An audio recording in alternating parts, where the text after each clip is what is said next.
पटना के गांधी मैदान स्थित बापू सभागार में भारत रत्न मदन मोहन मालवीय की जयंती और भारत रत्न पूर्व प्रधानमंत्री अटल बिहारी वाजपेयी के जन्म शताब्दी वर्ष के अवसर पर बुधवार को मैं अटल रहूंगा कार्यक्रम आयोजित किया गया। इस कार्यक्रम में लोक गायिका देवी को आमंत्रित किया गया और लोक गायिका देवी को ईश्वर अल्लाह तेरे नाम गाने पर माफी मांगनी पड़ी। कार्यक्रम में देवी ने भारत माता की जय और अटल बिहारी वाजपेयी अमर रहे के नारे लगाए। इसके बाद उन्होंने जब ये भजन गाया तो सभागार में मौजूद कार्यकर्ता नाराज हो गए। बताया कि कार्यक्रम का माहौल गर्म हो गया और अंत में देवी को माफी मांगनी पड़ी। दरअसल पटना में आयोजित इस कार्यक्रम में गायिका देवी ने भजन प्रस्तुत किया, जिसके बोल थे रघुपति राघव राजा राम, पतित पावन सीताराम।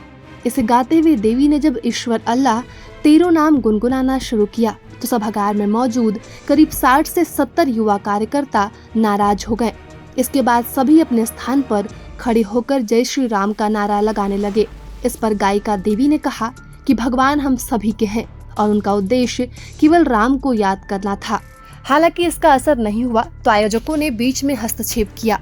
आयोजकों के हस्तक्षेप से भी जब बात नहीं बनी तो देवी ने भारतीय संस्कृति के संदर्भ में वसुदेव कुटुंबकम का उल्लेख किया और कहा कि हिंदू ही हैं जो सभी को अपने भीतर समाहित करते हैं। उन्होंने ये भी कहा कि इस भजन से आपको ठेस पहुंचने की कोई बात नहीं है। अगर आपके दिल को ठेस लगी है तो मैं माफी मांगती हूँ। इसके बाद भी लोग संतुष्ट नहीं हुए और नारे लगाते हुए बाहर निकलने लगे। इस पर देवी ने भी जय श्री राम का नारा लगाया। फिर आयोजकों ने मन से कहा कि भारत माँ की हम सभी संतान हैं, इस तरह से हम अपना परिचय नहीं देते हैं।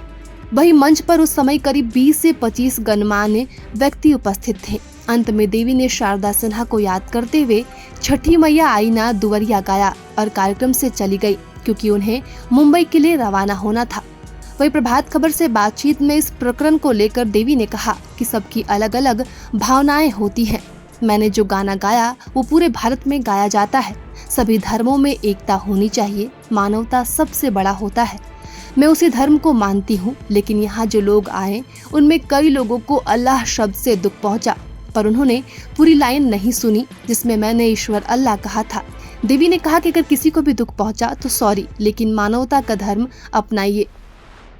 लोग जो है उनकी अलग अलग कंडीशनिंग होती है, लोग की अलग अलग भावनाएं होती हैं और मैंने रघुपति राघव गाना गाया। ये पूरे भारत में सभी लोग इस गाने को गाते हैं और हमारा जो हिंदू धर्म है वो बहुत बड़ा है। वो वैसा धर्म है जो सबको अपने बीच समाहित करता है। और मेरा भी पर्सनली मानना है कि हिंदू मुस्लिम सिख ईसाई आपस में हम भाई भाई और यही एकता होनी चाहिए। क्यों हम अगर मुसलमान हिंदुओं को गलत कर रहे हैं तो इसका मतलब ये नहीं है कि हिंदुओं को भी वही कार्य करना चाहिए। हमें तो मानवता को अपनाना चाहिए और मुझे लगता है कि मानवता सबसे बड़ा होता है और कहा भी गया है कि सत्यमेव जयते, सत्य की विजय होती है। और मेरी जो भावना है मैं यही मानती हूँ कि मानवता सबसे बड़ा धर्म है। हिंदू मुस्लिम सिख ईसाई सबसे बड़ा है मानवता और मैं उसी धर्म को मैं मानने वाली हूँ।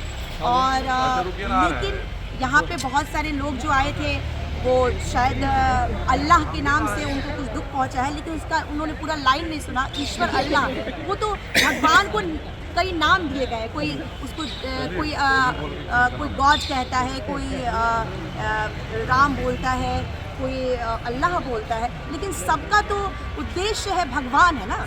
तो कुछ लोगों को बुरा लगा, लेकिन मैं ये जानती हूँ कि मेरे बहुत सारे जो फैंस हैं और वो सारे मेरे चाहने वाले लोग ही हैं। लेकिन कई बार होता नहीं, आपकी छोटी सी बात भी किसी को हर्ट हो जाती है। तो अगर हर्ट हुई है तो उसके लिए सॉरी, लेकिन मैं अपने सभी लोगों को कहना चाहती हूँ कि आप सभी लोगों को मानवता का धर्म जो है उसको अपनाना चाहिए, वही सबसे बड़ा धर्म है।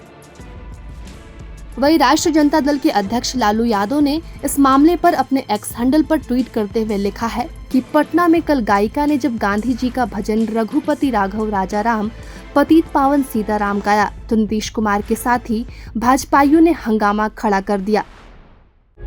प्रभातखबर.com, विश्वास वही, रफ्तार नहीं।